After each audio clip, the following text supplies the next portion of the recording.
अस्सलामुअलैकुम। बोल न्यूज़ के साथ मैं हूं अफशीन कुरैशी। मैं हूं आपके साथ रमशा साशिद। हेडलाइंस आप जान चुके हैं, बुलेटिन का आगाज करेंगे। सबसे पहले बात करेंगे चीफ जस्टिस की ज़ेर सदारत होने वाला फुल कोर्ट इजलास खत्म हो गया। फुल कोर्ट इजलास 1 घंटे 50 मिनट जारी रहा। सराय के मुताबिक चीफ जस्टिस से साथी जजेस को वज़ीर आज़म के साथ होने वाली मुलाकात पर एतमाद में लिया।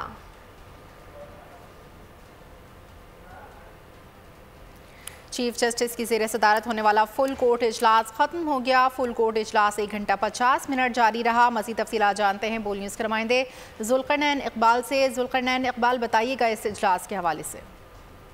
देखिए, आज मुसलसल दूसरे रोज ये फुल कोर्ट मीटिंग हुई है चीफ जस्टिस ऑफ पाकिस्तान की ज़ेर सदारत, जिसमें जो 6 जजेस हैं हाई कोर्ट, क्योंकि खत का मामला ना सिर्फ ज़ेर बहस आया, उस पर क्या अमल इख्तियार किया जाए वो बात हुई, बल्कि चीफ जस्टिस ऑफ पाकिस्तान ने वज़ीर आज़म शहबाज शरीफ के साथ जो मुलाकात उनकी हुई है उस हवाले से भी तमाम जो सुप्रीम कोर्ट के जजेस हैं उनको एतमाद में लिया। बताया गया कि टैक्स मामलात के ऊपर, केसेस के ऊपर क्या गुफ्तगू हुई और क्या क्या ऑप्शन डिस्कस किए गए, और जो हुकूमत की जानिब से कमीशन बनाने की एक फैसला किया गया है उससे भी साथी जजेस को आगाह किया गया। मुख्तलिफ सवालात भी हमारे ज़राए बता रहे हैं जजेस की जानिब से चीफ जस्टिस से पूछे गए। जस्टिस मंसूर अली शाह जो मौजूद थे इस मुलाकात में, उनके जानिब से भी जो साथी जजेस हैं उनको बहुत सी चीज़ों के ऊपर ब्रीफिंग दी गई और बताया गया कि क्या मामला वहाँ पर डिस्कस आगे बढ़ा जाएगा। और हमारे ज़राए ये भी बता रहे हैं कि आज जो एलामिया है फुल कोर्ट इजलास का वो जारी किया जाएगा, जिसकी तैयारी का काम जारी है, और किसी भी वक्त आज अफ्तार से पहले या किसी भी वक्त अफ्तार के बाद वो बाज़ाब्ता एलामिया भी सुप्रीम कोर्ट की जानिब से जारी कर दिया जाएगा। बहुत शुक्रिया ज़ुल्क़रनैन इकबाल। खबर शामिल करेंगे इस्लामाबाद हाई कोर्ट के जजेस की जानिब से लिखे गए खत के तनासुर में वज़ीर आज़म शहबाज शरीफ की सुप्रीम कोर्ट के चीफ जस्टिस काजी फाइज ईसा से हम मुलाकात हुई है। मुलाकात में जजेस के इल्ज़ामात की तहकीकात के लिए सीनियर रिटायर्ड जज की सरबराही में कमीशन बनाने का फैसला किया गया है। मुलाकात की तफसीलात बताते हुए वज़ीर क़ानून आज़म नज़ीर तारड़ का कहना था कि हुकूमत का फ़र्ज़ है कि इस मामले की छानबीन कराए। वज़ीर आज़म ये मामला कल काबीना में रखेंगे। कमीशन के दायरे इख्तियार से मुतालिक TORs भी बनाए जाएंगे। उन्होंने ख़त की टाइमिंग पर अपने तहफ़्फ़ुज़ात का इजहार भी किया। कहा जजेस के ख़त में ज़्यादातर चीज़ें साबिक चीफ जस्टिस के दौर से मुतालिक थी। बेहतर होता कि ये मामलात उसी वक्त उठाए जाते। हम अदलिया पर छोड़ते हैं कि जजेस का ख़त मिसकंडक्ट है या नहीं। हुकूमत का ये फ़र्ज़ है कि इस मामले की छानबीन होनी चाहिए। कल ये मामला वज़ीर आज़म साहब काबीना के सामने रखेंगे। कोई रिटायर्ड अदालती शख्सियत जो है उन्हें रिक्वेस्ट की जाए कि वो इस कमीशन को हेड करें कि TORs में ना सिर्फ ये कि जो इस चिट्ठी के हवाले से कैबिनेट जिस हद तक इसको ऑथोराइज़ करेगी वो TORs में शामिल होगा। बतौर हुकूमत हमारी ज़िम्मेदारी ये है कि एक आवाज़ उठी है, एक सेट ऑफ एलिगेशंस आया है, उसकी तहकीक होनी चाहिए। ये ज़रूर बात है कि उसकी टाइमिंग के हवाले से मैं speaking for my self now, अगर ये वाक़यात अगर ये दुरुस्त हैं जो एलेज किए गए हैं, जिस वक्त ये हुए थे उसी वक्त उन्हें टेकअप किया जाता। कुछ ऐसे इवेंट्स का जिक्र किया जो कि जिनका ताल्लुक़ गो के पिछले साल से है और पिछले चीफ जस्टिस पाकिस्तान हैं उनके दौर से मुतल्लिका ज़्यादातर चीज़ें थी। नेपरा ने बिजली की कीमत में ₹2.75 इजाफे की मंजूरी दे दी है। इजाफा डेस्कोस की माली 2023 और 24 की दूसरी सेमाही एडजस्टमेंट की मद में किया गया। इजाफे से बिजली सार्फिन पर 85 अरब रुपए का बोझ पड़ेगा। मजीद जानते हैं नुमाइंदा बोर्ड न्यूज़ मलिक सईद अवान से। जी मलिक, आगाह कीजिएगा इस हवाले से। जी बिल्कुल, बिजली सार्फिन पर बिजली गिरा दी है और महाना के बाद जो है सामाई एडजस्टमेंट की मद में बिजली की कीमत में इजाफा कर दिया है। सामाई एडजस्टमेंट की मद में सार्फिन के लिए बिजली ₹2.74 महंगी की गई है। माली साल 2023 और 24 की दूसरी सेमाई एडजस्टमेंट की मद में मंजूरी दी गई। कीमतों में इजाफे का इतलाक जो 3 माह के बिल पर होगा। नेपरा के मुताबिक अप्रैल, मई और जून 2024 के माह के बिलों में इजाफा वसूल किया जाएगा। डिस्कोर्स ने नेपरा को सेमाई एडजस्टमेंट की दरख्वास्त दी थी। दूसरी सेमाई एडजस्टमेंट पर 14 फरवरी को अवामी सुआ की गई थी। इसी तरह गुज़श्ता सेमाई एडजस्टमेंट की मद में ₹4.43 फी यूनिट चार्ज किया जा रहा था। गुज़श्ता सेमाई का तलाक जो है वो रवामा मार्च 2024 तक था। तलाक जो इस इजाफे का तलाक डिस्कोर्स और KLSA के तमाम सार्फिन मासवाए लाइन सार्फिन पर होगा। मलिक सईद अवान अपडेट करे थे, आपका शुक्रिया। बुनेर से खबर दें, नवाही इलाके में गाड़ी गहरी खाई में जा गिरी, 8 अफराद जाँ बहक हो गए। ब्रेक फेल होने की वजह से हादसा पेश आया। जाँ बहक तमाम अफराद का ताल्लुक एक ही घर से बताया जा रहा है। मजीद तफसीलात जानते हैं बोल न्यूज़ के नुमाइंदे ज़ैनुल आबदीन से। जी ज़ैनुल आबदीन। जी मैडम, बिल्कुल ये अफसोसनाक वाक़या जो है ये बुनेर का दुरफ्तादा इलाका है तहसील चगर्जी, जहाँ पर ये अफसोसनाक वाक़या पेश आया है। वाक़या का जो बुनियादी ये जो है ये ब्रेक फेल होने की वजह से पेश आया है और पिकअप गाड़ी जो है वो गहरी खाई में जा गिरी है, जिसके नतीजे में 8 अफराद जो है मौका पर जान बाग हुआ है। इब्तिदाई इत्तलात के मुताबिक सारे जो जामहक अफराद है उसका ताल्लुक एक ही घर से, एक ही खानदान से बताई जाती है। गाड़ी सवारी से चगर्जी शाही जा रही थी कि ये अफसोसनाक वाक़या पादेड़ के मुकाम पर उसको पेश आया है। जी बहुत शुक्रिया ज़ैनुल आबिदीन। वफाकी काबीना ने 24 अफराद के नाम ECL में डालने की मंजूरी दे दी है। समी इब्राहिम और इमरान रियाज के नाम भी ECL में डाल दिए गए हैं। बाबर अवान का नाम ECL से निकालने की मंजूरी दे दी गई। 22 दीगर शख्सियात के नाम भी ECL से निकाल दिए गए हैं। मज़ीद 24 अफराद के नाम ECL में शामिल। वफाकी काबीना ने वज़ारत दाखिला की समरी पर सर्कुलेशन के जरिए मंजूरी दे दी। सराय का कहना है कि काबीना ने सहाफ़ी समी इब्राहिम और इमरान रियाज के नाम भी ECL में डालने की मंजूरी दी। PTI रहनुमा बाबर अवान का नाम ECL से निकालने की मंजूरी दे दी गई। इनका नाम अलकादर ट्रस्ट केस के 22 ECL में शामिल किया गया था। वफाकी काबीना ने 22 मुख्तलिफ शख्सियात के नाम ECL से निकालने की मंजूरी भी दे दी। सुप्रीम कोर्ट ने फौजी अदालतों को महफूज शुदा फैसले सुनाने की मशरूत इजाज़त दे दी। अदालत ने हिदायत की सिर्फ उन केसेस के फैसले सुनाए जाएं जिनमें नामजद अफराद ईद से पहले रिहा हो सकते हैं। अटॉर्नी जनरल ने यकीन दहानी कराई कम सज़ा वालों को कानूनी रियायत दी जाएंगी। फैसले सुनाने की इजाज़त अपीलों पर हतमी फैसले से मशरूत होगी। फौजी अदालतों में सिविलियन के ट्रायल के खिलाफ इंट्रा कोर्ट अपीलों पर जस्टिस अमीनुद्दीन खान की सरबराही में 6 रुकनी लार्जर बेंच ने समाअत की। अटॉर्नी जनरल ने अदालत को बताया कि मजमूई तौर पर 105 मुसलमान फौज की तहवील में हैं। इनमें 20 अफराद ऐसे हैं जिनकी ईद से कबल रिहाई हो सकती है। इन 20 अफराद की रिहाई के लिए भी 3 मरहले हैं जो फॉलो करने पड़ेंगे। बरियत और कम सज़ा वालों को रियायत देकर रिहा किया जाएगा। अदालत ने अटॉर्नी जनरल से कहा कि जिन्हें रिहा करना है इनके नाम बता दें। अटॉर्नी जनरल ने कहा कि जब तक फौजी अदालतों से फैसले नहीं आ जाते नाम नहीं बता सकता। जिनकी सज़ा 1 साल है इन्हें रियायत दे दी जाएगी। अदालत ने अटॉर्नी जनरल को अमल दरमद रिपोर्ट रजिस्ट्रार को जमा कराने की हिदायत की। 3 साल से कम सज़ा पाने वालों की तफसीलात भी तलब कर ली। मज़ीद समाअत अप्रैल के तीसरे हफ्ते में होगी। 9 मई के मुकदमे में सुप्रीम कोर्ट से जमानत हासिल करने वाले 5 मुलजिमान को अडियाला जेल से रिहा होते ही दोबारा गिरफ्तार कर लिया गया। 5 मुलजिमान को 16 MPO अहकामात के तहत गिरफ्तार किया गया। सुप्रीम कोर्ट ने 20 मार्च को मुलजिमान की जमानत मंजूर की थी।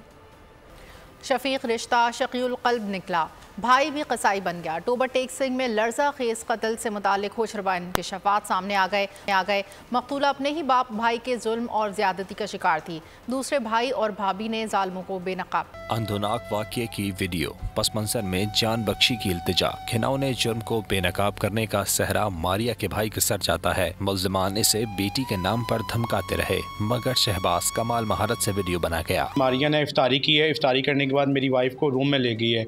उसने मेरी वाइफ को सभी ये बात बताई। मेरी वाइफ ने आके मुझे बताया भी जो आपका बाप और भाई है ना, इसके साथ गलत काम करते थे। मारिया के साथ उन्होंने शदीद जुल्म किया। उन्होंने बोला आगे आपने कदम नहीं बढ़ाना, आगे आपने बढ़ाया इसको तो हमने मार दिया, आपकी बच्ची को भी मार देंगे, दोनों बच्ची हैं इनको भी कत्ल कर देंगे। पुलिस हमारा क्या कर लेगी? कुछ भी नहीं करेगी। हम घर में भी जेल में हैं और जेल में भी जेल में हैं। मकतूला का बाप और भाई शैतानी सफात रखते थे। भाभी ने नंद के साथ हुए मसालिम बेनकाब कर दिए। उसके साथ जास्ती करते थे। उस मारिया ने मुझे बताया मेरा भाई भी मेरा बाप भी मेरे साथ जास्ती कराई। ये बड़े भाई को बताओ तुम उसकी बीवी हो। जब मैंने इसको बताया ये कहने लगा भी ये क्या करे। शाम को इसने उन लोगों से पूछा, वो लोग नहीं बोले। ये कहने लगा अच्छा ठीक है मैं सुबह पता लगाता हूँ। बाप और भाई ने मारिया पर क्या जुल्म किए बताते हुए बड़ी बहन रो पड़ी। मारिया मेरी बहन, जब मैंने उसको नहलाया तो मैंने देखा उसके साथ बहुत बड़ी जास्ती हुई थी। उसका गला भी दबा हुआ था, जो उसकी एक साइड थी ना वो भी फीसी हुई थी और उसके नाक में से भी खून आ रहा था। उसके साथ बहुत जुल्म किया था इन लोगों ने। प्लीज हमें इंसाफ चाहिए हमारी सिस्टर से, प्लीज। जुल्म की दास्तान सुनकर मुद्दई के वकील आबिद भी दंग रह गए। वहाँ पर एक बाप दरिंदा सिर्फ बाप और उसके बेटे ने, यानी कि बाप बेटे ने अपनी ही बेटी के साथ ज्यादती की है। तो जब मैंने ये तमाम बातें सुनी तो मेरे पाँव से ये ज़मीन सिरक गई और मुझे ऐसे लगा जैसे किसी ने मेरी जान निकाली हो। इतनी दरिंदगी। मुसलमान को कफर किरदार तक पहुंचाने के लिए सेशन कोर्ट में दरख्वास्त दायर कर दी गई, जिसमें मारिया के भाई शहबाज को मुद्दई बनाया गया है। टोबर टेक सिंह में यह वाक़या 17 से 18 मार्च के दरमियान पेश आया और रिपोर्ट 24 मार्च को हुआ। टोबा टेक्सन में खातून कत्ल के बाद खामोशी से दफना दी गई। पुलिस हुकाम ने अहम इंकशाफात कर दिए। DPO इबादत निसार कहते हैं कि कत्ल में बाप और भाई मुलविस हैं, जिन्हें गिरफ्तार कर लिया गया। दीगर अफराद से तफ्तीश जारी है।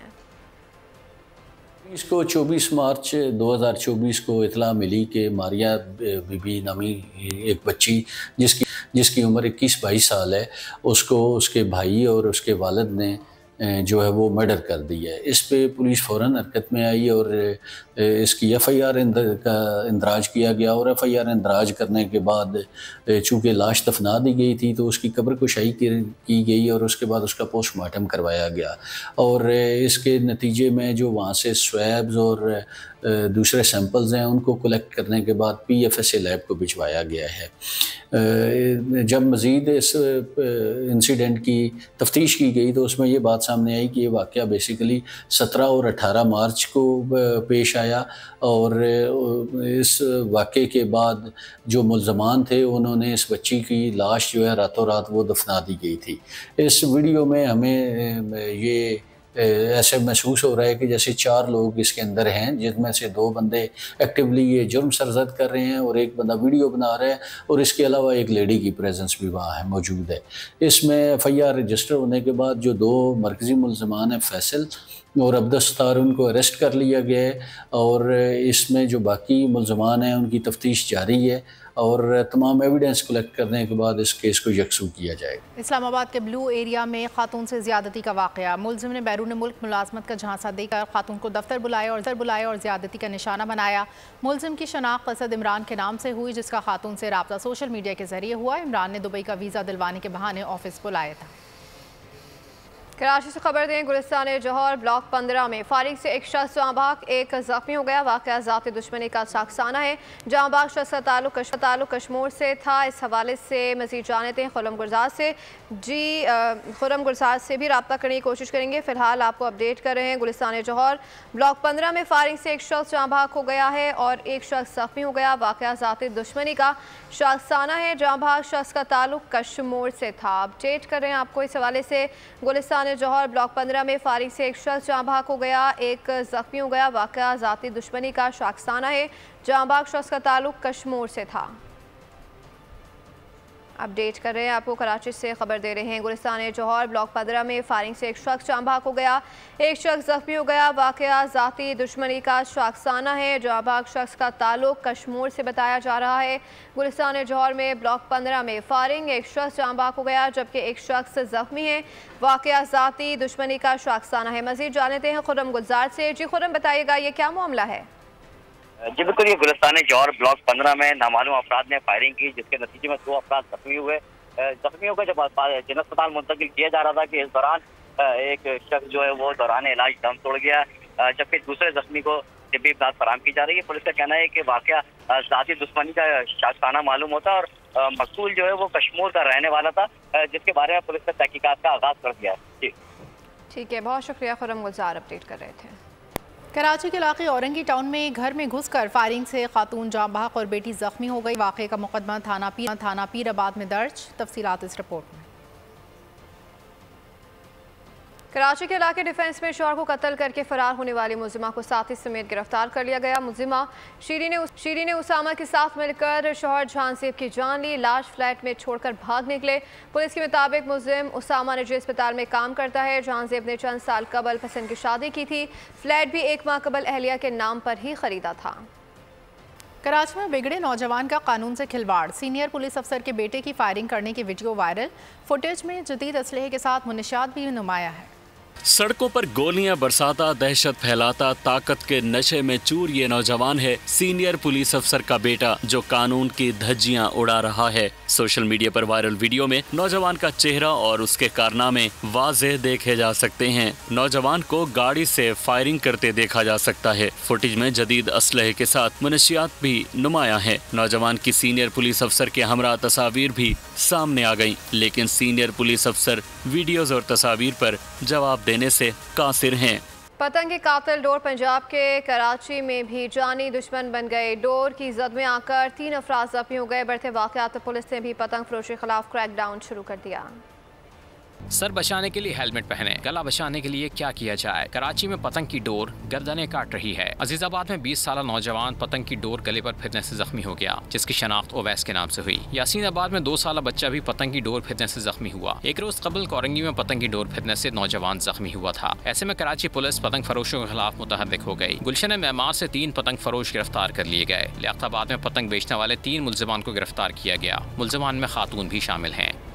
और बुलेटिन से फिलहाल इतना ही। मज़ीद बाखबर रहने के लिए विजिट कर सकते हैं हमारी वेबसाइट poolnews.com। देखते रहिए पोल।